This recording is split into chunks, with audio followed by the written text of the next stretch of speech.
Welcome to my website.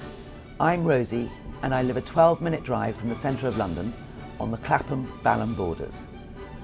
I used to live here on the right, but it only had a 7 by 7 metre garden, not large enough for me to grow everything I wanted. So I moved here to a larger one. So, welcome to my back garden, where flowers flourish, birds bathe and nest, fish and frogs feed and frolic, and the inevitable slugs and snails sniff, slime and shred. When I bought the house, it had a typical London family garden with a lawn, side borders, small terrace, and was essentially a football pitch for the 4 resident boys. I redesigned and rebuilt it pretty much from scratch from February to May 2003. And I'm striving to create a country-style haven away from the noise, pollution and chaos of London. So now you get to see it 9 years later. This is a short video tour to introduce you to it as it is now. On the website there are many more details on the design, the planting and plants, problems and solving them, plus the wildlife and planting changes through the years. In a small garden, every plant has to earn its keep, and overall I expect each to be long flowering, have lots of scent, and I look for fabulous foliage shapes and colours.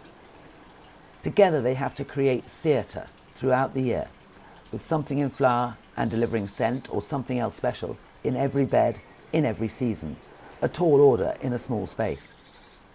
There are over 30 roses and over 30 clematis here, as well as a number of trees that work for small gardens, shrubs, perennials, and the shorter-lived wonders that bring amazing joy once a year. On the terrace there are lots of pots. A Fremontodendron, which has burst out of its pot and become a tree, my new Loire arch, up which are beginning to grow a generous gardener rose, and 2 ramblers, Super Fairy and Rambling Rosie. The seating dining area is in the morning sun, behind which is a large rose Graham Thomas climbing, and Clematis macropetala, amongst others. This is an albizia or silk tree. It has beautiful dark pink flowers on top from July to September, and under it is my latest sculpture, which I bought last year. This leads to the side passage, over which is an arch bearing honeysuckle americana, wisteria, 2 roses, Compassion and Lord Byron, with a sarcococca confuser at the base for winter scent. We'll just pop down here past the ivy and hydrangea petiolaris to show you the large water butt I installed a few years ago, which I've hidden behind this Rhamnus alatanus, or Italian buckthorn, and 2 clematis in a large pot.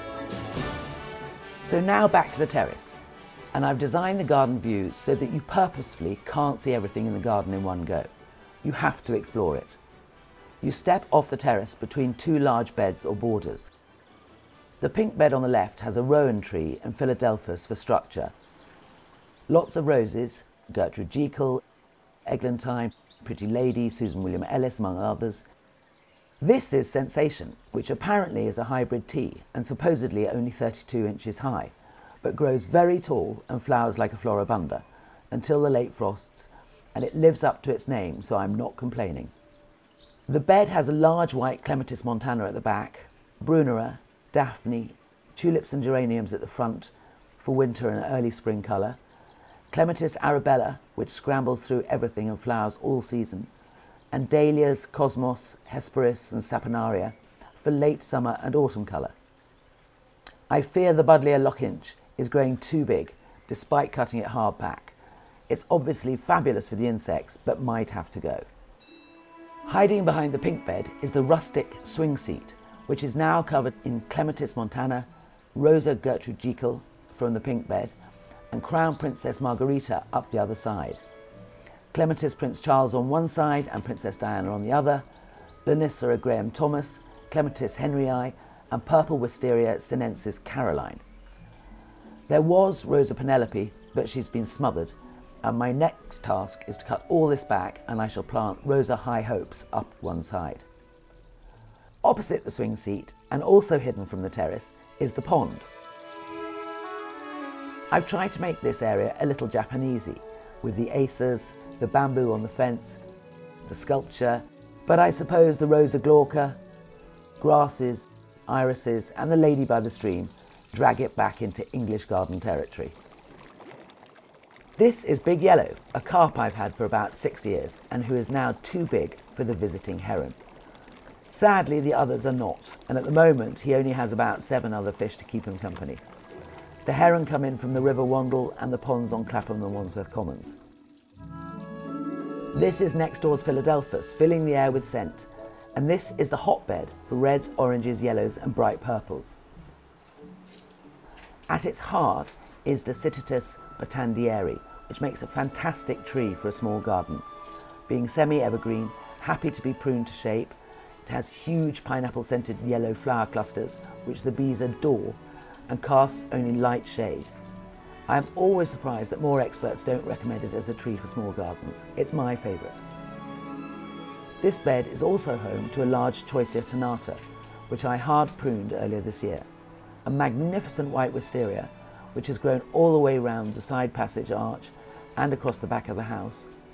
Pittosporum tandara gold, Sambucus nigra, and what is supposedly a rare Judas tree. Apart from the climbing roses, the Pilgrim, Esterland, Dublin Bay and the Rambler Super Elfin, plus roses Arthur Bell, Indian Summer and Remembrance, this bed has tulips, poppies, geums, Aquilegia Tequila Sunrise and Euphorbia Golden Fusion and Martini for early colour, Clematis Daniel Geronda in the wisteria, and Viticella Madame J. Corovon up the pineapple tree, and red and yellow Alstromerias, a Boutelon Kentish Bell, Quercosmia, Dahlias, Cannas and Helenium for flower and foliage interest from midsummer to the end of the year, as well as the fleeting joy of Hemerocalis and Peony. I also grow a range of annual climbers up the tree, so this year there is Black-Eyed Susan, Chilean Glory Vine and Canary Creeper.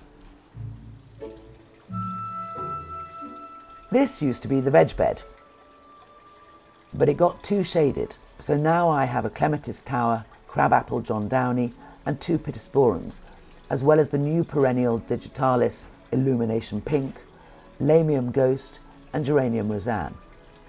Underneath the Clematis Tower is Sweet Woodruff, which provides pretty ground cover in shade.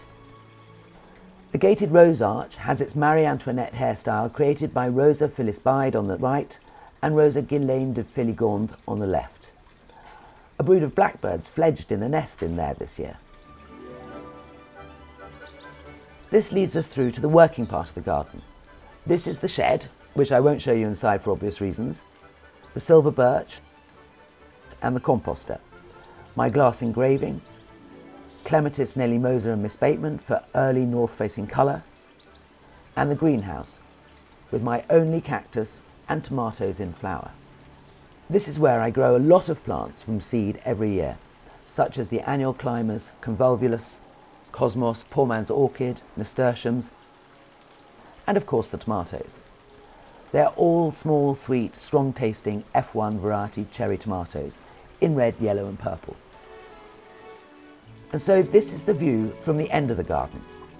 These are my 2 very expensive new Vitra chairs, but they are perfect because I can see the pond and garden through them while I sit on the swing seat and ponder the next myriad of jobs that need doing in the garden.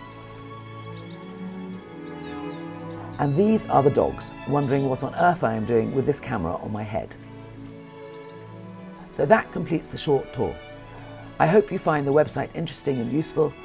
As you can see, it continues to be a work in progress, which I shall blog about regularly, and your comments, questions and advice are welcome via the blog.